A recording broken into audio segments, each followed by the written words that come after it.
8 मार्च 2014 रात के बज रहे थे 12:42। मलेशिया की एक एयरलाइन MH370 कोलालमपुर से टेक ऑफ करती है। फ्लाइट में 227 पैसेंजर्स, 10 फ्लाइट मेंबर्स और 2 पायलट मौजूद थे। जहाज के सबसे पहले पायलट ज़हरी अहमद शाह थे, जो काफ़ी एक्सपीरियंस्ड कैप्टन थे। जहाज के दूसरे पायलट फारिक हामिद थे, जो 27 साल के थे। फ्लाइट के तकरीबन 20 मिनट के टेक ऑफ होने के बाद फ्लाइट मलेशियन कोस्ट लाइन को पार करती है। इस वक्त 1:08 होते हैं। प्लेन इस वक्त 35,000 की फीट पर की बुलंदी पर मौजूद होता है। तकरीबन 11 मिनट गुजरने के बाद प्लेन हो ची मिन्ह की हदूद में एंटर होता है। इस वक्त एयर ट्रैफिक कंट्रोल पायलट को गुड नाइट का मैसेज करती है, जिसका जवाब पायलट खुद गुड नाइट मलेशियन एयरलाइन 370 कहकर देता है। लेकिन ये अल्फाज कप्तान की तरफ से आखिरी अल्फाज साबित होते हैं। यहाँ तक तो सब कुछ नॉर्मल होता है। इसके बाद ये दुनिया की एविएशन हिस्ट्री में सबसे बड़ी मिस्ट्री बन जाती है। इसके पीछे क्या राज था? वियतनाम के एयर स्पेस में एंटर होने के 30 मिनट बाद प्लेन रडार से गायब हो जाता है। इस सिचुएशन में कोलालमपुर एयर स्पेस समझते हैं कि प्लेन वियतनाम एयर स्पेस के रडार में एंटर हो चुका है, इसलिए वो ज़्यादा ध्यान नहीं देते। वियतनाम एयर स्पेस वाले बहुत हैरान होते हैं कि अचानक प्लेन गया तो गया कहाँ। वो प्लेन के साथ कम्युनिकेट करने की हर मुमकिन कोशिश करते हैं, लेकिन इनको कोई रिस्पॉन्स नहीं मिलता। फिर वियतनाम वाले कोलालमपुर एयरपोर्ट को बताते हैं कि एयरप्लेन गायब हो चुका है। लेकिन सबसे ज्यादा हैरत की बात यह है कि इस पे ज्यादा ध्यान नहीं दिया जाता। यहाँ तक कि सुबह के 6:30 बंद हो जाते हैं। यहाँ तक कि सुबह के 6:30 हो जाते हैं।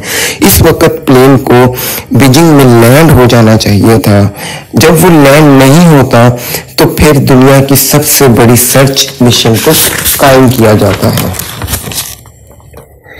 प्लेन को सर्च करने के लिए प्लेन के लास्ट कम्युनिकेशन पॉइंट्स को सर्च किया जाता है, यानी कि साउथ चाइना सी के सारे एरिया को सर्च करने के लिए दुनिया के 9 ममालिक प्लेन को ढूंढने के लिए यह देखा जाता है कि प्लेन ने लास्ट टाइम कहां से कम्युनिकेट किया। कम्युनिकेशन लोकेशन यानी साउथ चाइना सी होती है। इसको सर्च करने के लिए 9 ममालिक के 34 शिप्स, 28 एयरक्राफ्ट को इस्तेमाल किया जाता है। 4 दिन बाद ये खबर आती है कि मिलिट्री रडार ने प्लेन को स्पॉट किया था। इनके मुताबिक प्लेन 2:22 पर अंडमान निकोबार आइलैंड पे मौजूद लोकेशन पर पाया जाता है। ये लोकेशन बीजिंग से बिल्कुल ऑपोजिट डायरेक्शन में होती है।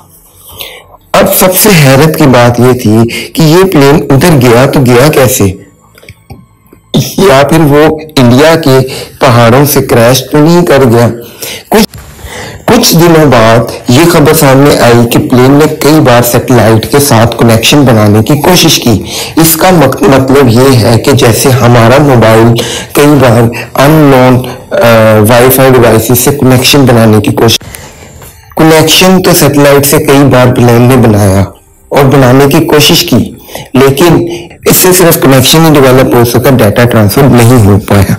इसलिए हम सैटेलाइट की लोकेशन से हम ये अंदाजा नहीं लगा सकते कि प्लेन की लोकेशन किधर थी। हाँ, ये जरूर पता लगा था कि प्लेन के साथ कनेक्शन बनाया गया है। काफी साइंटिस्ट और रिसर्चर्स ने साइंटिफिक सैटेलाइट और प्लेन्स के एंगल के दरमियान 7 रिंग्स बनाई। इन रिंग्स को हम सैटेलाइट हैंडशेक्स कहते हैं, और ये 7 सर्कल्स हैं जहां पे साइंटिस्ट ने ये अंदाजा लगाया कि प्लेन इसी जगहों पे हो सकता है। आखिरी सर्कल यानी कि 7th आर्क बहुत बड़ी आर्क थी, यानी कि ये ऑस्ट्रेलिया के 2000 किलोमीटर के वेस्ट में मौजूद थी। ये आर्क इतनी बड़ी थी कि इसको सर्च करने के लिए हमें बहुत सी इक्विपमेंट्स की ज़रूरत थी। इस आर्क का अंदाज़ा फ्यूल प्लेन में मौजूदा फ्यूल से अंदाजा लगाया गया था। अप्रैल 2014 में सर्च को बंद कर दिया जाता है क्योंकि अब